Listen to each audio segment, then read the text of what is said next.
Buenas noches amigos, esta es una edición especial de Punto de Vista. A lo largo del programa ustedes van a poder ver 3 entrevistas importantes a Rocío Silva Santisteban, de la Coordinadora Nacional de Derechos Humanos, a Francisco Soberó, que hoy está en la ola de la tormenta cuestionada ONG APRODE por el dictamen o la investigación que se ha hecho con el tema de los casos extrajudiciales de Chavín de Guántar, y también con Rosa María Alfaro, destacada especialista en el campo de la comunicación. Aprovechamos su presencia, los entrevistamos durante su visita en Ica y queremos decirles también que a esta hora del día ya se inició la feria gastronómica importantísima con 9 regiones participantes. Perú, mucho gusto. Así que esperamos que el día de ustedes mañana puedan visitarla para que puedan degustar también de estos platos típicos. Ahora sí, los dejo con la entrevista especial hecha a la secretaria ejecutiva Rocío Silva Santisteban. Vamos a aprovechar la presencia de una amiga de la casa, Rocío Silva Santisteban, secretaria ejecutiva de la Coordinadora Nacional de Derechos Humanos. Ustedes saben que a lo largo de este mes hemos estado dando a conocer los 30 años de trabajo a nivel regional que ha tenido CODEICA.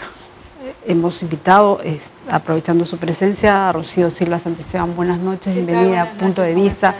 Gracias por estar con nosotros. Ella es literata, comunicadora, columnista del diario La República, en fin. Rocío, hay todo un cuestionamiento, y quiero empezar con esto, como un estigma muy fuerte y muy marcado al solo decir derechos humanos, ¿no? Está asociado, y lo decías durante tu exposición, por un lado si somos caviares, o por otro lado si somos subversivos o defensores de delincuentes. ¿Cómo se está asumiendo esto? Porque sentimos que cada vez en determinados procesos y contextos eso fluye. Sí, bueno, pero justamente esta noche José Manuel Miranda recordó que en los años 80 era más bien más fácil y más peligroso que te digan que era defensor de terroristas, ¿no? Porque ahora, claro, te pueden insultar y decir terruca o lo que sea, pero no va a tener digamos, la connotación que tenía en esos años. En esos años te podían desaparecer o te podían asesinar. Hoy en día más bien el tema es por qué en determinados contextos surge este elemento como un elemento de estigma hacia las personas que estamos trabajando en el tema de derechos humanos desde hace muchos años, ¿no? Y bueno, hace algunas semanas Steve Levinsky, este profesor de la Universidad de Harvard que publica casi todos los domingos en La República, escribió un artículo que a mí me pareció fundamental para entender por qué suceden estos procesos, ¿no? Y una de las cosas que él decía era por qué el fujimorismo se sigue manteniendo como fujimorismo, ¿no? Y uno de los elementos que él planteaba era la mística del fujimorismo. Y lo que él decía era que para la mística del fujimorismo era fundamental estar en contra de los derechos humanos. Entonces, a partir de, ¿es lo que le ha dado vida? Esta propuesta, claro, es lo que el discurso que siempre tiene.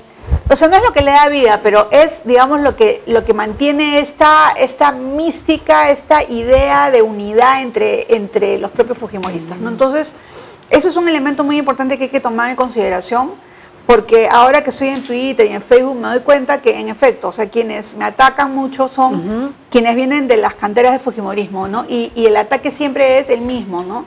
Es ustedes defienden a terroristas, ustedes no defienden a la población, lo cual es falso. Pero no hay una argumentación, ¿no? Y ahí hay una situación de creer, o sea, tanto mientes que la gente termina creyendo y termina asumiendo como si fuera una verdad. Bueno, pues esa era una de las estrategias de Goebbels y la gente se la creyó, ¿no? Y Goebbels junto con Himmler y Hitler fueron uno de los creadores de estas máquinas de exterminio que fueron los campos de concentración y los campos de exterminio, ¿no? Entonces, definitivamente se trata de una estrategia, y se trata de una estrategia para anular, aniquilar. Exactamente, o sea, para quitarle la fuerza que tiene peso al movimiento de derechos humanos, porque como se comentaba hace un momento, uno de los pocos movimientos en América Latina de derechos humanos tiene una coordinadora, y esa coordinadora es la Coordinadora Nacional que está en Perú. ¿Crees que la intolerancia es parte de una cultura de vida del peruano? Lo digo porque en contextos electorales como la campaña electoral del año pasado, fuiste sujeto a ataques sobre muchas cosas a través de las redes sociales, que te permitió hacer una columna, pero es una discriminación muy marcada, es una intolerancia, es una actitud. ¿Cómo miras? Bueno, lo que pasa es que cuando tú no tienes argumentos, lo que haces es plantear argumentos ad hominem, ¿no? O sea, hacia la persona, y lo que te dicen, y básicamente lo que se trata de hacer ahí es descalificar al otro. ¿Y cómo lo descalificas? A partir de una serie de adjetivaciones, lo cual es una estupidez y eso no tiene ningún sentido, ¿no? Lo que sucede, el gran problema no es, o sea, que te digan este tipo de adjetivos, digamos, de manera anónima, sino que un periodista nacional, director de un diario nacional, vuelva a decir esos adjetivos desde, digamos, desde su tribuna, ¿no? Que es una tribuna de un diario. Entonces, eso ya me parece preocupante, ¿no? O sea, ahora, en estos días, el profesor de la Universidad Católica, Pablo Quintanilla, que es decano de Estudios Generales, él ha planteado o sea, está escribiendo una serie de artículos sobre precisamente esto, ¿no? El primer artículo se llamaba ¿Qué ser caviar? Y ahora, después ha escrito otros artículos, bueno, uno en contra directamente de Aldo Mariátegui, y así varios otros artículos, ¿no? Pero me parece que uno de los asuntos fundamentales que plantea Quintanilla es lo que está sucediendo en la prensa peruana, es el rezago del fujimorismo. Porque en los años 90 la prensa se vendió completa, por peso, ¿no? Pero tenía una justificación, o sea, abiertamente había una compra directa del Estado y un pago por hacer eso. Hoy, ¿cuál es el contexto? ¿El poder económico? ¿El tema del desarrollo? Sí, definitivamente. Estamos en estos momentos en una lucha de modelos de desarrollo. Eso es lo que se está planteando en Conga. Por eso Conga es tan importante. Porque Conga está planteando un parteaguas, o sea, el desarrollo de estas industrias extractivas. Pero con condiciones. Pero creo que Conga está planteando algo mucho más allá, que es el tema del derecho al agua. Y el tema del derecho al agua lo que pone sobre el tapete es que puede haber, o sea, la pregunta es, otro tipo de desarrollo en nuestro país que no esté totalmente supeditado al tema de las industrias extractivas, porque cuando me refiero, o sea, me refiero no solo a minería, hidrocarburos, me refiero también a pesca, etcétera. O sea, que es que sacas y no repones, ¿no? Entonces, como sacas y no repones, se queda vacío. Que no solamente es el tema de expropiación, de explotación, sino tiene un conjunto de aristas. Ahora, pero también Conga plantea el tema de la consulta, el tema de la participación, el tema de la decisión. Son varios temas. ¿Crees que la población está acostumbrada, y conversamos algunos días con algún analista en ICA, decía, es que nos gusta la mano dura? Y si no tenemos la dictadura por medio, o sea, la represión... No, a mí me parece negativo decir desde los medios de comunicación que nos gusta la mano dura. Porque, ¿sabes qué? El discurso instituye conciencia también. Entonces, eso de que nos gusta la mano dura es muy relativo. O sea, definitivamente... Es lo que nos quieren hacer creer. Mira, el Perú es un país con una tradición autoritaria y tenemos que romperla, pero para romperla tenemos que ponernos fuertes y tenemos que ponernos los pantalones y tenemos que ponernos los vestidos y tenemos que estar bastante empoderados para decir, no, lo que nosotros queremos es una democracia. ¿Por qué?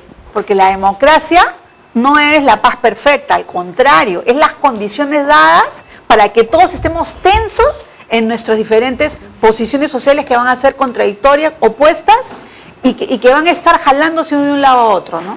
Ahora, en relación a ello, hablas de la democracia, hablas del respeto, la participación, o estamos en este diálogo, en esta entrevista. Sin embargo, el modelo Susana Villarán ha sido un objeto constante de ataques a lo largo de más de un año, que ha bajado las tensiones, y lo que se ha dicho es que es asambleísta, participativa, y que eso no funciona la gestión. La gente necesita obras, infraestructura, y si no, no camina. Bueno, vamos al extremo también. Sí, bueno, lo que sucede es que también, digamos, tenemos que entender que es mucho más preferible una democracia participativa que una especie de dictadura clientelista, ¿no? O sea, definitivamente. Y a mí sí me parece que son importantes las obras, por supuesto, pero también es importante algo que está más allá de una obra concreta, que es crear conciencia cívica. Y eso no es un trabajo para 4 años ni para 5 años, es un trabajo para muchos años. Pero si no comienzas a dar los primeros pasos, entonces te quedas paralizada, ¿no? Entonces mejor todos nos quedamos paralizados, no hacemos nada. Entonces, en ese sentido creo que por ahí va la propuesta de Susana Villarán. Ha tenido problemas, ha cometido errores, se ha rodeado de gente que en mi criterio no ha sido la más eficiente, ¿no? Se ha demorado en despegar, la gente estaba esperando como demasiado, había muchas expectativas.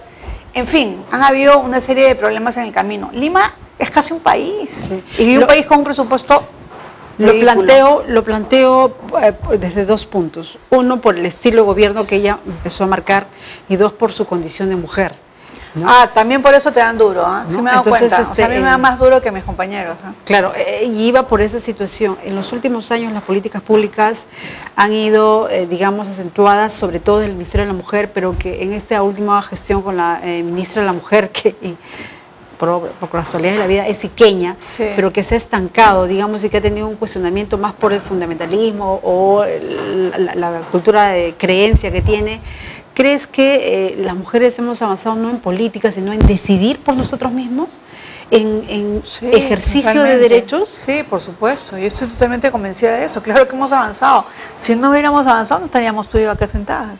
Claro. O sea, pero siempre entiendo a lo que te refieres, o sea, una cuestión concreta de los últimos años. No, mira, el feminicidio, yo no sé, la violencia contra la mujer. Claro, lo que sucede es que el tema de mujeres en cargos públicos, es que mira, limitadas siempre. Hay una serie de puntos que a mí me parecen fundamentales y que tienen que ver con el hecho cultural. Y que tienen que ver con la educación y con los imaginarios. Y mientras nosotros no ataquemos eso, por más que hagas la súper buena ley, excelente ley, pero así la ley magnífica no sirve para nada.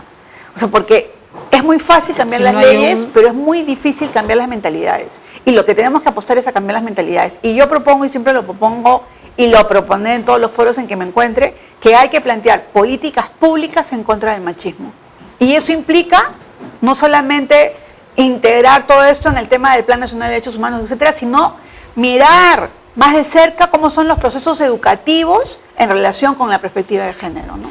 Ya. Y entender la perspectiva de género, por favor, desde una mirada científica y cultural. O sea, es una tontería estar pensando que la palabra género implica en sí mismo a una demonización. Eso es una estupidez total, ¿no? O sea, no seamos estúpidos, seamos un poco más inteligentes y afrontemos que necesitamos una serie de cambios de mentalidad para poder avanzar como país, como peruanas y como peruanos. Lo planteo también porque señalabas en esta parte, trasciende a procesos de años. O sea, estamos hablando de actitudes, de cultura, sí, de imaginarios, de aprender y desaprender, de relaciones con otros. ¿Este es el eje de la coordinadora? O sea, procesos que no tienen que ver con financiamiento de construir, sino de educar y repensar. Ese es uno de los ejes que yo estoy tratando de, digamos, promover.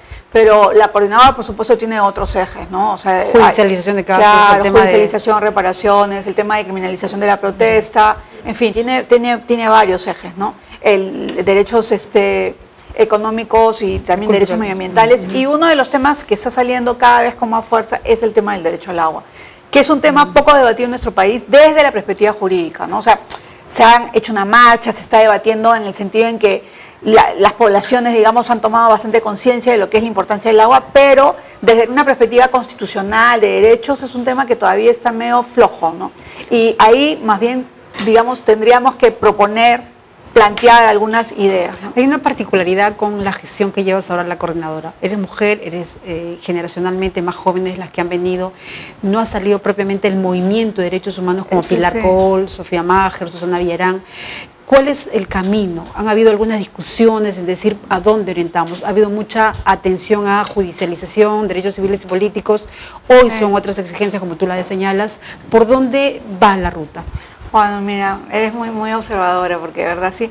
Bueno, han habido varias mujeres en la coordinadora. Ha estado Rosa Mujica, ha estado Pilar Col, muchos años, y de verdad que su presencia nomás ya es maestra. Sí. Ha estado Susana Villarán y ha estado Sofía Maher, ¿no? Y bueno, justo la vez pasada nos tomamos una foto, Pilar, Sofía y yo, y me pareció una foto bien interesante porque eran como tres generaciones. ¿No? Pero otro asunto que también has comentado y que es fundamental es que yo no vengo del movimiento de derechos humanos. Yo soy un outsider. Yo vengo de la academia, yo vengo de la universidad, ¿no? Del grupo de los intelectuales. Más o menos, bueno, podríamos decir, o sea, he hecho trabajo de campo y también me he ensuciado los zapatos, pero digamos que no venía de esta experiencia activista de hace 20 años, ¿no? Más bien vengo desde ese otro espacio. Pero si me han escogido a mí... ¿Enriquece también ese repensar? O sea, yo creo que tengo debilidades y tengo fortalezas, ¿no? Y quizás una de mis propuestas y el motivo por el cual me han escogido es precisamente porque no vengo de adentro. Porque no viniendo de adentro puedo tener una mirada como más equidistante con todas las instituciones, porque siempre es complejo. Hay, digamos, también bastantes tensiones entre Lima, provincias, etcétera, y también entre las grandes instituciones y las pequeñas instituciones. Sí. Entonces, quizás yo creo que esa ha sido la apuesta de las personas que me han elegido, ¿no? O sea, porque, bueno, es una elección y con candidatos y todo lo demás. Entonces, para mí es un honor, por supuesto, ser secretaria ejecutiva de la coordinadora, sobre todo por la trayectoria de la misma, y al mismo tiempo es un reto, porque cuando yo entré, como comprenderás, el primer mes lo único que hice fue tratar de estudiar a la coordinadora, sistematizar algunas ideas que estaban en la cultura oral de la coordinadora. Ya hay sí algunos documentos que por supuesto son importantes para entender, pero era difícil, o sea, a mí me ha costado bastante trabajo, ¿no? Y bueno, vamos a ver, ¿no? O sea, también yo creo que ahí un punto fundamental es tiene que ser la mente de la coordinadora, es fortalecer a la red como red. ¿Cómo se relacionan las bases, el grupo como CODEICA con la coordinadora y cómo hay una valoración en tu presencia hoy en este 30 aniversario, el conocimiento y acercamiento descentralizando el mismo proceso y la gestión? Bueno, sí, yo creo fundamentalmente, mira, CODEICA es uno de los fundadores de la coordinadora, maestro, o sea, uno tiene que sacarse el sombrero y aprender, y yo estoy acá para aprender y para hacer y para ejecutar, o sea, ese es el cargo, secretaria ejecutiva. Lo odio, ¿no? Porque algunos amigos me dicen, ves, llegaste a ser secretaria, pero bueno, es claro, porque una mujer implica diferente que en un hombre, ¿no? Pero en todo caso, la palabra ahí es ejecutiva, y lo que yo estoy aquí para ejecutar las decisiones que plantee la Asamblea y que plantee el Comité Directivo Nacional. Y CODEICA forma parte de la Asamblea y por supuesto que ha dado cátedra de Derechos Humanos durante mucho tiempo, ¿no? Bien, muchísimas gracias. Hemos entrevistado a Rocío Silva Santisteban, secretaria ejecutiva de la Coordinadora Nacional de Derechos Humanos. Si usted la quiere seguir, ella escribe cada domingo en La República. Remarco algo que me parece importante como comunicadora y además la capacidad de respuesta inmediata frente a diferentes contextos a partir de la presencia de Rocío Silva ha sido importante, cosa que a veces ha sido un cuestionamiento de la opinión pública por la demora en decir o no dar opinión pública. Nos vamos a una pausa comercial. Muchísimas gracias, Rocío. Me encanta.